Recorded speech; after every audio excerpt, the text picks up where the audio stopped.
This is Vegas Nation Game Day, presented by DNR House of Diamonds, making luxury affordable. Located in the One Summerlin building in downtown Summerlin. Cassie Soto here with you inside of the Las Vegas Review-Journal studios for this week's episode of Vegas Nation Game Day. The Raiders are back at home this week to take on a division rival in the Kansas City Chiefs. And this is a big one because all the teams in the AFC West have 5 wins heading into Week 10. Let's get to our opening drive, brought to you by Capriotti's. There's no better time than game time to score party favorites. Order online to get Capriotti's party trays, box lunches, or large subs for the whole crew. Raiders beat writer Vinny Bonsignore here with me. Vinny, it's been a while since we've been able to start our shows talking about football, so we're going to do that this week. First, I need you to recap what went wrong for the Raiders in New York. 1 for 6 in the red zone, Vinny? Yeah, 1 for 6, and the errors were self-inflicted, or the wounds were self-inflicted. Turnovers, bad penalties in the red zone, a lack of efficiency, Derek Carr missing a wide-open Darren Waller, a bad penalty by Nick Martin, Derek Carr fumbling the ball at the 13-yard line on their way in for a potential game-tying touchdown with 50 seconds left. You just can't do that against anybody, not in the NFL, where the margin of error is just razor thin. So a lot of self-inflicted wounds. I think they picked themselves up from that. They understand what happened. I don't expect too much carryover from that. It was certainly just a bad day at the office. Right, and moving on now, what have you seen from the Raiders in practice this week that leads you to believe they are putting all of this off-the-field news behind them? Yeah, I think they've done a pretty good job of that. Going back to what happened with John Gruden, and then obviously the Henry Ruggs situation, the Damon Arnett situation. I do think when the Raiders get on the field, they're all business. Sunday was just one of those bad days at the office. I don't really chalk too much up to that in terms of the off-field stuff. It was just a lack of execution. So based on what they did the 2 previous games, where they played 2 of their best games of the season, I think that's more the team that you're going to see. I'm not quite sure what happened in New York and why that team didn't show up in New Jersey. Looking at the next opponent, the Raiders host the Kansas City Chiefs. It's always a big deal when they play a division opponent, but the way that the AFC West is shaping up right now, the Raiders need this one to pull away from the pack. Yeah, it's important to remember the Raiders are 5-3. They're tied for first place in the AFC West. All their goals and objectives are ahead of them, but it starts with the Kansas City Chiefs, and you always expect, and I know I have been, at some point the Chiefs are going to put it together, right? Well, they haven't yet. Even in a win against the Green Bay Packers, they didn't really look that good in doing so. But they're so dangerous with Patrick Mahomes. They've got so many weapons with everyone that they have on that roster that you expect at some point they're going to get it together. And the Raiders are bracing for that reality potentially on Sunday at Allegiant Stadium. Flip the Field, brought to you by Pirate Plumbing, the masters of disasters. Hey everyone, it's Heidi Fang, and I'm joined here with Ed Greeny, our Review-Journal sports columnist. It's time to flip the field.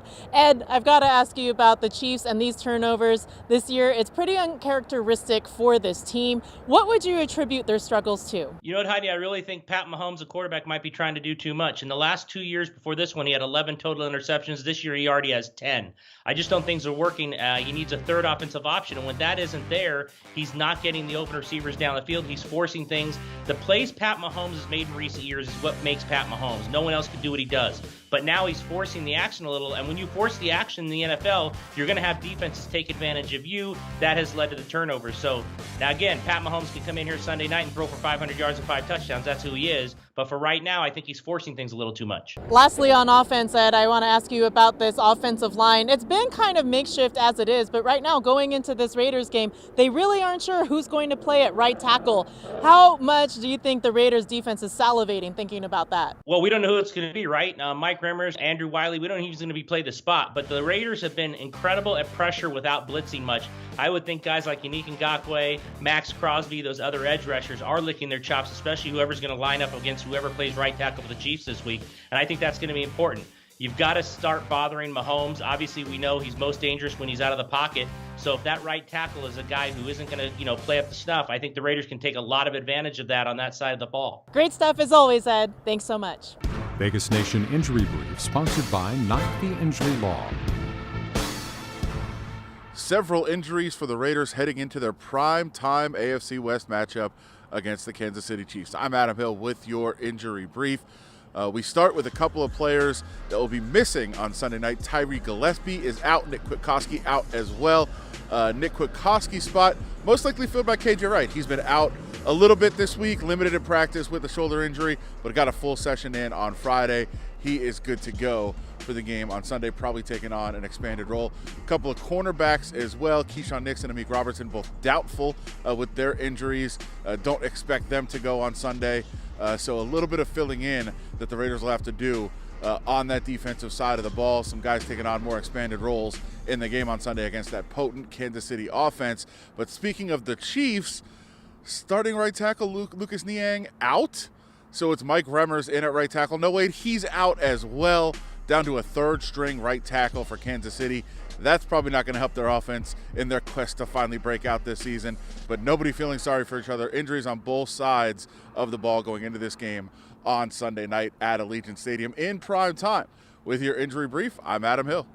DNR House of Diamonds is Las Vegas's elite private office jeweler, the perfect bridge between internet pricing and a traditional brick-and-mortar jewelry store. We specialize in loose diamonds, natural and lab-grown, engagement rings, fashion jewelry, custom design, and jewelry repairs.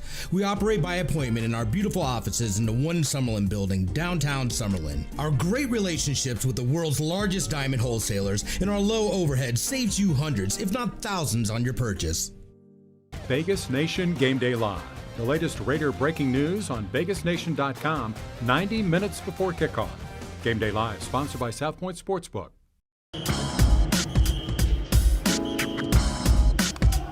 Sunday Night Football looms, and so too does a date with the Kansas City Chiefs. The former AFC juggernaut sits at 5-4 and doesn't at all resemble the team that represented the conference in the Super Bowl the last 2 seasons.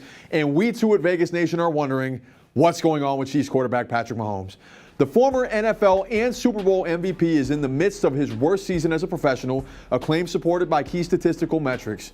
In his first 3 seasons as Kansas City's full-time starter, he accounted for 23 interceptions in 45 games. He already has 10 interceptions in 9 games this season, 2 shy of the career-high 12 he threw in 2018. Additionally, his completion percentage of 65.2 is a career low, as are his yards per attempt, air yards per attempt, yards per completion, and yards per game. Those figures were all markedly higher during his first 3 years as Kansas City starter. Kansas City's scoring offense, which finished in the top 6 in the last 3 seasons, is rather pedestrian for the first time in Mahomes' esteemed career, and the Chiefs are averaging 24.6 points per game, ranking 15th in the NFL and just ahead of the Raiders, who average 24.5 points per game. Mahomes is under duress more often than he's been in the past and ranks 26th among NFL quarterbacks in time in the pocket, 2.2 seconds. He could be under duress again Sunday without a couple of his top offensive linemen and against the Raiders' pass rush that generates pressure on 27.3% of opposing passing plays per Pro Football Reference. That mark ranks 5th in the NFL. Can Mahomes recapture the magic that's made him so special during his short but spectacular career? We'll see Sunday night. I'm Sam Gordon, and that's the story by the numbers. Vegas Nation Fan Zone, sponsored by your Southern Nevada Toyota dealers. Toyota, let's go places. There are plenty of places here in Las Vegas where fans can watch Raiders away games, and this week, Vegas Nation's Kevin Cannon gives us a look at one of the more unique locations open to fans. I'm with the esteemed Derek Stevens, who built this place. Tell me about your stadium swim. It really is a stadium. It's a stadium. What a great day here. Second week of November, weather's going to be about 80 degrees. Where else would you want to watch football than at Stadium Swim? I've been talking to a lot of fans. He said there's only 2 places to watch this game, either at Allegiant Stadium or at Stadium Swim. How do you feel about that? Well, today I think it's better to do it at Stadium Swim, because if you're going to be watching it, you'd be in New York at the Meadowlands or something. I think this is a great location right here. And boy, everybody that came out, what great weather here again. We built this to be best in class, not just in Vegas but around the country. And what I like is I have a chance to go and meet all the people with the cabanas or the poolside boxes, and it's amazing how many people are coming from around the country to book something. So I think it's great for Vegas, it's great for jobs, and we're giving people a world-class experience. What's it like watching a football game in a pool? There's only 2 places to watch the game in Vegas. If it's at the stadium, you got to be at Circus Swim. There's nowhere else to watch it. We got cabanas, we got towels, free drinks, everything.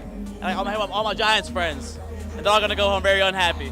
You got some Giants friends here? Oh, yeah. This is my first time here, and this is amazing. Like, never experienced anything like this. We got a little cabana back here. We got a bunch of food, liquor, drinks. We got all the games. Yeah, all our friends are here, bachelor party. I mean, can't ask for anything better.